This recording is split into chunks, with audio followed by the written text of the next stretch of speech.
Now to a story of a former basketball player for the Michigan Wolverines who was an inspirational story of survival and hope and some local ties. He survived not one, but two deadly plane crashes.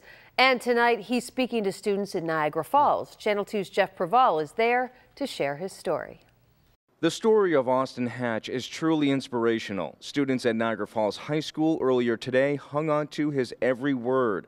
Austin's story begins with tragedy in 2003 when he was just 8 years old. His family was in their single-engine plane heading back home to Indiana from a trip. His father was flying when they crashed. Austin's mother, brother, and sister did not survive. My father and I fortunately did, and he was severely injured, and I was injured pretty bad as well, but we overcame it together.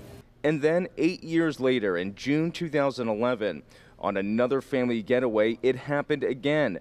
Austin was involved in another plane crash. This time his father and stepmother, who were on board, died. My parents lost their lives, and I almost did.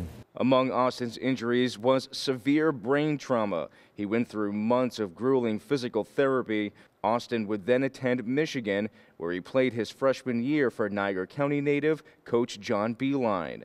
But after one season, your brain, controls your body, how fast you move, how high you jump, how quick you can stay in front of people on defense. And unfortunately, I can't do what Coach Beeline recruited me to do. So he focused on his degree in business, and Coach Beeline still honored his full scholarship. I'm very grateful, and I'll never be able to repay Coach for all that he's done. Your family, they inspire you. I'm sure they still inspire you to this day. For sure. How so?